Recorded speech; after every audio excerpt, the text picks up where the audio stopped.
Right? So your loan, your mortgage has mortgage insurance, and you want to know how to get rid of this.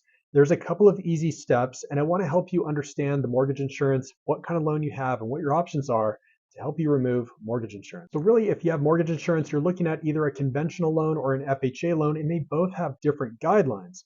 Let's talk about FHA first, because that one's really the easiest to go over. So, with FHA, the mortgage insurance is on your loan for the life of the loan. You're going to have to refinance to get the mortgage insurance off, unless when you bought the house or you refinanced, you had at least 10% equity. So, if you bought it, you put 10% down. If you refinanced, you had a 10% equity position.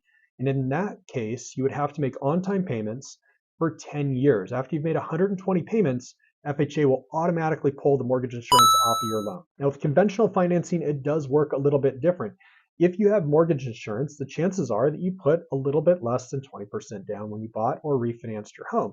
And so, to get the mortgage insurance lifted when you have a conventional loan, you've got really two options here.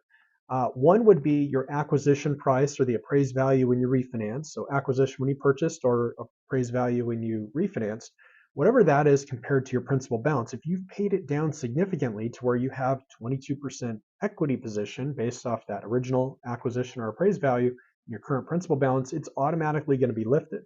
The other option would be if you didn't do that and the market has just moved higher, which we've seen in the past couple of years, to where the value is there and your principal balance, when you do the comparison to value, looks like you have that 20% equity position.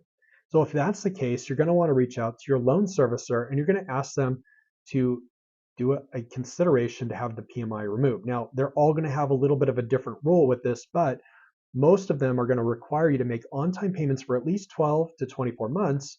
And they're going to also do a value check. They're probably going to send an appraiser out. They want to see the opinion of value from the appraiser and do a comparison against your principal value. So this process could take a few weeks, sometimes maybe a month, depending on how busy the servicer is. But it's a really good way to save some money right now on your mortgage, and you don't have to refinance to redo that loan. So if you've got one of those really amazing interest rates over the last few years, and you don't want to mess that up by refinancing, leave it in play, call your loan servicer, and see if you can get your PMI lifted. All right, guys. Any other questions on this? Hit me up. Let me know. I'm happy to kind of run a value report for you just in the meantime before you talk to your servicer, but looking forward to hearing your results.